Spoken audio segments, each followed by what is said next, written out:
वास्तव में सरकार का बहुत बहुत धन्यवाद। मिडिल क्लास के लिए ये फैसला सरकार का एक संजीवन बूटी का काम करेगा, जो कि 12 लाख रुपए का टैक्स की जो लिमिट हुई है, ये सरकार के लिए बहुत बहुत धन्यवाद। मिडिल क्लास की तरफ से बहुत बहुत धन्यवाद। खुश हैं आप? बहुत खुश हैं। 12 लाख रुपए अपने आप में, हमारा 1 लाख रुपए महीने भर की जो है हम कमाते थे, या 40,000 50,000 रुपए, आज 1 लाख वो बढ़ के किया गया। और वास्तव में वित्त मंत्री जी का बहुत बहुत धन्यवाद। 12 लाख। आप बताइए सर, कितना कितना राहत देगा ये जो टैक्स स्लैब में राहत दी है? काफ़ी राहत देगी, मिलेगा सर। इसमें मिडिल क्लास लोगों के लिए काफ़ी फ़ायदा हुआ है। आम जनता वैसे टैक्स दे के परेशान थी, बड़े लोगों को तो कोई दिक्कत नहीं, लेकिन छोटे लोगों को काफ़ी समस्या आ रही थी। वो छोटे लोगों को ये टैक्स जो राहत मिली है, ये सरकार का बहुत बहुत धन्यवाद है। और मोदी जी की सरकार अच्छा काम कर रही है। अच्छा, तारीफ कर रहे हैं आप इस पर? बिल्कुल बिल्कुल साहब, तारीफ के काबिल काम किया है। नौकरी पेशा के लिए बड़ी राहत है। भैया आप कुछ बोलेंगे? 12 लाख तक इनकम जो होती है उस पर टैक्स नहीं देना होगा, टैक्स फ्री। टैक्स नहीं देना होगा, ये सही है। एक महीने में टैक्स नहीं चल रहा है, ठीक है, अच्छा है, फैसले का स्वागत करते हैं। तो देखिए, और भी लोगों से मैं यहाँ बात करने की कोशिश करूंगा कि जो हम यहाँ पर चाय नाश्ते की दुकान पर आए। भैया आप कुछ बोलेंगे? 12 लाख तक की इनकम पर टैक्स नहीं देना होगा के लिए कैसा? बिल्कुल भाई, नहीं देना चाहिए, नहीं देना चाहिए। सत्यवीर जी आपके पास देना होगा, ये सत्यवीर जी, बजट छोटा में आ सवाल गया मेरा आपसे है। जो बात अभी आकाश जिंदल साहब कह रहे थे 12 लाख की छूट देकर दिल्ली का चुनाव जीत लिया है क्या? देखिए, ये बहुत सरकार तेज है भाई। हाँ, ये सिर्फ दिल्ली वालों को नहीं, वो तो पहले आप देखें कि 8th पे कमीशन वाला भी अनाउंस कर दिया था। हाँ। इस पे तो ये बिहार में सोने भी पे चुनाव। सुहागा का काम करेगा। और आपने देखा है बिहार के लिए बोनांजा पर बोनांजा बोनांजा, तो 2 in 1 है। दिल्ली पर, बिहार पर, दोनों बिहार पर के लिए निशाना फूड है। टेक्नोलॉजी, और आपने अगर एयरपोर्ट। पूछ दिया है तो मैं एक दो बात और बोल दूं। जब पूछ दिया है, कुछ हद तक आप कह सकते हैं कि बिहार दिल्ली बजट भी है, जैसा आपका उस तरह का इंडिकेशन है। एक चीज जो हमने मार्क किया, जिस इसकी बात की चर्चा आप पढ़ेंगे तो और समझ में आएगी कि भाई बहुत तरह के सरचार्जेस भी हटाए हैं। बहुत तरह के सरचार्जेस हम देख रहे हैं, 82, 7, 32 लाइफ सेविंग ड्रग पे सरचार्जेस सब हट गए। एजुकेशन लोन ये बहुत महत्वपूर्ण विषय है। एजुकेशन लोन जो 10 लाख तक का था, उसमें ये टीसीएस जो लगता था उसको इस तरह ने घटा दिया है, कम कर दिया है, कुछ कर दिया है, ऐसा है। और 6 लाख का जो रेंटल इनकम है, जो रेंट पर हम लोग भी जीते भाई, हम लोग को भी रेंट आता है, तो वो 6 लाख तक जो है टीडीएस का भी, उसका भी उनको दिया गया है एक फायदा। तो हम समझते हैं कि मैंने कहा भी था पहले कि ये समाजवादी बजट भी है, इंक्लूसिव बजट भी है। कैपेक्स का थोड़ा दिक्कत जरूर है। कैपेक्स माने कैपिटल एक्सपेंडिचर का पैसा इनको आया है 28 लाख रुपया और 22 लाख रुपया। डायरेक्ट टैक्स है 22-23 लाख, और ये सब जो इनडायरेक्ट होता है 28 आया है। अब सवाल है कि थोड़ा तो दिक्कत मार्केट बोरोइंग का। लेकिन एक बात सतीश जी, मैं आपको रोक रहा हूं। अवधेश जी, बजट आने से पहले सतीश जी के रिएक्शंस और बजट आने के बाद सतीश जी के रिएक्शन, मैं ये कह रहा हूं कि अगर वित्त मंत्री ने सतीश जी जो बात कह रहे थे, ऐसे लोगों के लिए भी ये बजट आया है और उन्हें संतुष्ट किया है बहुत हद तक, तो ये बहुत शानदार बजट है। देखिए, सतीश जी एक वरिष्ठ पत्रकार हैं और जो कुछ आया है उसके आधार पर उन्होंने अपना विश्लेषण दिया है। और पहले जो विश्लेषण दे रहे, खुश हूं और मैं देश नहीं सुन, अब पूरी बात कहें।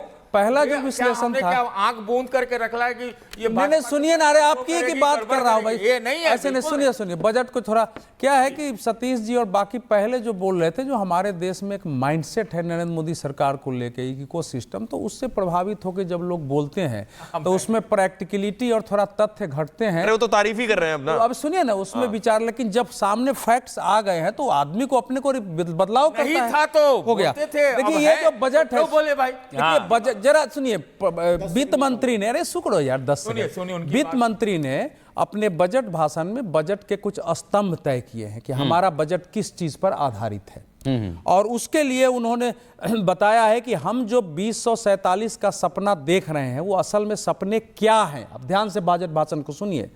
उस सपने में हमको विकास जो करना है, उस विकास में कैसे नीचे वर्ग से लेकर के गांव के किसान, खिलौने माने कुटीर उद्योग, लघु उद्योग, सारा बढ़ाते हुए उन्होंने उस पॉइंट को गिनाया है कि इस समय इकोनॉमी में किसका योगदान है। एमएसएमई हमारे पूरे निर्माण क्षेत्र में 45% दे रहा है। एक 7.5 करोड़ से ज्यादा लोगों को रोजगार दे रहा है, तो हमको वहां फोकस करना है और हमको ये स्किल बढ़ावाना है। दुनिया के स्तर पर जो एजुकेशन है उसके हिसाब से अपने एजुकेशन को करना है। तो ये पूरा एक उसी में पर्यटन स्थल है कि भारत की पहचान के साथ उसका विकास। तो आप ये देखेंगे तो एक बैलेंस्ड बजट है। सुनिए, ये पहले बड़े बजट में सब अवधेश जी आपकी बात को आगे बढ़ा रहा हूं, हमारे से एक सेकंड बोले दीजिएगा, बस एक लाइन सुनिए ना, इसके बाद गुरसिमरन के पास भी जाएंगे हम। हाँ, ये बजट एक कंसेप्ट है, अब कंप्लीट कंसेप्ट आ गया, कैप्सूल आ गया कि आने वाले 50 साल तक भारत को कैसा दिखना चाहिए। एमएसएमई का आपने जिक्र किया, गुरसिमरन के साथ कुछ बिजनेसमैन है। सतीश सर मैं आऊंगा आपके पास। गुरसिमरन एक अच्छा बोल दीजिए। मुझे लगता है जो लोकसभा चुनाव से पहले जो मुद्दे विपक्ष ने उठाए थे उसका बहुत हद तक एड्रेसल जो है इस बजट में दिख रहा है। गुरसिमरन का एक बार रुक करेंगे। गुरसिमरन के साथ कुछ बिजनेसमैन है, बात करिए। देखिए, आपने एमएसएमई की बात की, हमारे साथ एमएसएमई इंडस्ट्री के जो है एक्सपर्ट्स मौजूद हैं। इसे किस तरह से देखते हैं आज ये जो बजट आया है इंडस्ट्री एक्सपर्ट्स के तौर पर, खासकर एमएसएमई की हम बात कर रहे हैं? देखिए, प्रधानमंत्री द्वारा निर्धारित हमारा विकसित भारत का जो लक्ष्य है, और मैं समझता हूँ उसी के संदर्भ में एग्रीकल्चर, एक्सपोर्ट्स और एमएसएमईज़ को दिया गया है इसमें ग्रोथ के लिए। और आप देखिए कि एमएसएमईज़ की काफ़ी ज़्यादा इसमें एक चीज़ ये है कि 1.5 से 2 जो टाइम्स जो टर्नओवर बढ़ा दी गई है, जिससे काफ़ी ज़्यादा और एमएसएमईज़ इस स्कीम का लाभ उठा पाएंगी। और अगर मैं बात करूँ ब्रॉडली कि जो हमारी कुछ स्पेसिफिक इंडस्ट्रीज़ हैं, जैसे पल्सेस इंडस्ट्रीज़ को सेल्फ सफिशिएंट बनाने की बात की गई है। अभी आप देखेंगे कि काफ़ी ज़्यादा दालों के प्राइस बढ़ गए थे, तो गवर्नमेंट के कुछ इस पर निरंतर प्रयास है कि पल्सेस की प्राइसेस को कंट्रोल किया जाए, जिससे आम आदमी को इफेक्ट होता है। फिर लाइफ सेविंग ड्रग्स जो हैं हमारे कैंसर से रिलेटेड, उस पर कस्टम्स ड्यूटी हटाई गई है, तो उससे भी मिडिल क्लास को काफ़ी फ़र्क पड़ेगा। और ओवरऑल ग्रोथ को जो किया गया है कि ग्रोथ को इम्पेटस दी गई है कि ज़्यादा से ज़्यादा ग्रोथ हो, उसके लिए चाहे सेल्फ हेल्प ग्रुप्स के ऊपर उन्होंने लोन्स के लिए असिस्टेंस बढ़ाई है। पीएम स्वनिधि स्कीम है, जिससे स्ट्रीट वेंडर्स को भी कोलैटरल फ्री लोन्स दिए गए हैं, जिसमें पिछले साल 68 लाख लोगों ने बेनिफिट लिया था। तो मैं समझता हूँ ओवरऑल गवर्नमेंट एक अवसर प्रदान करना चाहती है, चाहे वो स्टार्टअप हो या सेल्फ हेल्प ग्रुप हो, कि ज़्यादा से ज़्यादा लोग एम्प्लॉयमेंट जनरेट हो और मार्केट में लिक्विडिटी बढ़े। सर, आप क्योंकि जॉब प्रोवाइडर्स हैं, तो आपके लिए बजट कैसा रहा? क्योंकि जो जॉब वाले लोग हैं उनके लिए तो एक बिग विन रही। सर, सबसे पहले तो ये इस बजट में जो सबसे मेन पॉइंट आया वो है big relief for middle class. 12 lakh रुपए तक की इनकम पे कोई टैक्स नहीं देना, इसका अल्टीमेटली ये बजट बहुत बढ़िया और बेहतरीन बजट है। अगर हम बात करें जॉब देने की, तो इस बजट में इन्होंने कहा कि काफ़ी ऑर्गेनाइजेशंस जो इंटर्नशिप देंगे तो उनको भी इंसेंटिवाइज किया जाएगा। तो ओवरऑल ये बजट में काफ़ी सेक्टर्स और सारे सब्जेक्ट लाइन्स कवर किए गए हैं। सर, इंडस्ट्री के लिए किस तरह से देखते हैं, क्योंकि आप लोग एम्प्लॉयमेंट जनरेशन में हैं उसमें? देखो, इंडस्ट्री की बात करें तो अल्टीमेटली इस बजट में भी उन्होंने काफ़ी सेक्टर्स को कवर किया गया। जैसे उन्होंने कहा कि हम टूरिस्ट डेस्टिनेशन नहीं बनाएंगे, तो टूरिस्ट डेस्टिनेशन नहीं बनने से हमारा ओवरऑल इंडस्ट्री जो है वो बूम करेगी। तो कहीं ना कहीं इस बजट में अगर हम बात करें जल शक्ति की बात करें, पावर की बात करें, आर्टिफिशियल इंटेलिजेंस की बात करें, सारे ही सेक्टर्स कवर किए गए हैं। और सबसे बढ़िया जो इस बजट में अगर हम मार्केट को भी देख सकते हैं वो कितना अच्छा रिस्पांस दे रहे हैं, जो इन्होंने 12 लाख रुपए तक की इनकम पे कोई टैक्स नहीं है।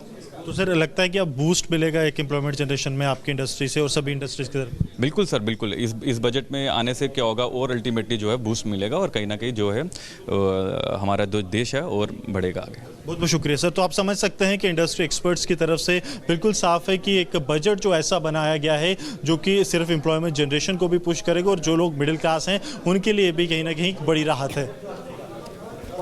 जी, तो आपने सुना, गुरसिमरन जम्मू से हमारे साथ जुड़े हुए थे। जो बड़ा ऐलान है, 12 लाख तक की आय पर अब कोई टैक्स नहीं है, इससे राजनीति में भी असर पड़ेगा क्या? शिक्का, जरा आपके साथ मेहमान है, उनसे भी पूछिए।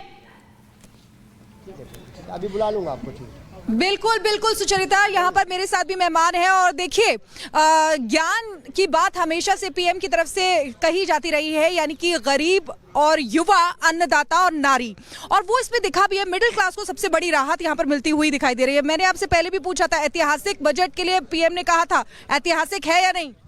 देखो, देश की जनता तो लगातार ऐतिहासिक बजट का इंतजार कर रही है, लेकिन मेरे को लग रहा है ये बजट भी मुंगेरी लाल के हसीन सपनों जैसा है। क्योंकि जो बात आई है, आपने जो कही है कि इतने लाख रुपए की अब हम लोग छूट करने जा रहे हैं, इतने उनको टैक्स पेयर में नहीं शामिल होंगे। पहले देश को ये तो बताए कि रोजगार की इसकी स्थिति क्या है।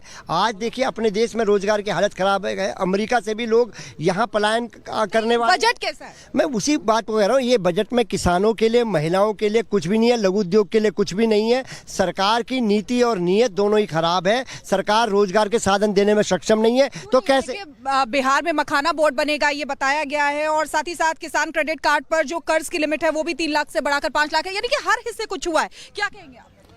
देखिए, ऐतिहासिक बजट है जिस तरीके की देश की जनता को अपेक्षा थी, खासकर मिडिल वर्ग को ध्यान में रखकर ये बजट लाया गया है। और जिस तरीके की सुविधाएं, चाहे मेडिकल के क्षेत्र में जो इंपोर्ट ड्यूटी घटाई गई है, उससे जितने भी बुजुर्ग हैं और जितने भी बहुत गंभीर बीमारियां हैं उसमें फ्री दवाइयां मिलेंगी, उससे रोजगार को भी बढ़ोतरी होगी। किसानों के लिए 3 से आपने अभी कुछ कहा कि 5 करके बढ़ा दिया है। टॉय का सबसे बड़ा उद्योग यहाँ होने वाला है। उसके बाद लिथियम बैटरीज पर इन्होंने इंपोर्ट ड्यूटी माफ की है, जिससे कि मोबाइल सेक्टर में भूचाल आएगा। यानी कि फोकस जो 2025 ये जो बजट आया उसमें जो रहा है उसकी लिस्ट में अगर बात करें तो विकास में तेजी लाना ये है, और साथ ही साथ सुरक्षित समावेशी विकास होना चाहिए, निजी क्षेत्र के निवेश को बढ़ावा देना, घरेलू खर्च में वृद्धि और भारत के उभरते मध्यम वर्ग की खर्च करने की शक्ति को बढ़ाना, ये सब चीजें आपको क्या लगता है? देखिए, ज़बानी जमा खर्च जो है वो सरकार बहुत अच्छा करती है, और आपको अभी बता दूं, अभी जो रुपये का स्तर लगातार गिर रहा है वो तो संभला नहीं, और डिमांड और सप्लाई के ऊपर हम लोग ने जितनी इकोनॉमी पढ़ी है, डिमांड मार्केट के अंदर है नहीं। बजट के ऊपर ही बता रहा हूँ, ये बजट का ही पार्ट है। जब तक मार्केट के अंदर आपने कहा 12,75,000 रुपए शिखा के पास वापस जाते हैं, क्योंकि पहले इस बजट का को सरल शब्दों में समझना जरूरी है। हुआ क्या है, बदलाव कैसे इंपैक्ट करेगा? हर्ष जी, मैं अगर आपसे पूछूं, क्योंकि ये अब एक बार अपने दर्शकों को बताएं, एक ओल्ड टैक्स रिजीम है, एक न्यू टैक्स रिजीम है। अब जो ऐलान किया गया है न्यू टैक्स रिजीम में किया गया, जिसमें 12 लाख तक की आय पर कोई टैक्स नहीं है, तो कोई व्यक्ति ओल्ड टैक्स रिजीम में क्यों रहेगा? नहीं, देखिए, एक तरीके से ये ओल्ड टैक्स रिजीम खत्म कर दी गई है, और सुचारिता जी, जो मैं सवेरे भी बोल रहा था, ये मीठा हलवा साबित होने वाला है अपना मिडिल क्लास के लिए, और वो देखिए अब पूर्ण हो गया है। अब मैं थोड़ा कैलकुलेशन देख रहा था, अभी 0 to 4 लाख तक नील कर दिया है टैक्स। अगर आपका इनकम वहां पे है 4 to 8 लाख पे 5% कर दिया है। अगर उस हिसाब से देखें तो नई टैक्स रिजीम में अगर आप 16,75,000 रुपए कमा रहे हैं, अगर मेरी कैलकुलेशन ठीक है, तो आपको 0% टैक्स देना है। और अगर आप 20 लाख तक की इनकम कमा रहे हैं तो सिर्फ 40,000 रुपए लगभग आपका 35 से 40,000 रुपए टैक्स बनता है। तो अब आप ये देखिए कि कितने सारे इनकम टैक्स के जो फाइलर्स हैं वो बढ़ जाएंगे, इनकम टैक्स फाइलिंग बढ़ेंगी, ज्यादा से ज्यादा लोग अब अपनी इनकम शो करेंगे।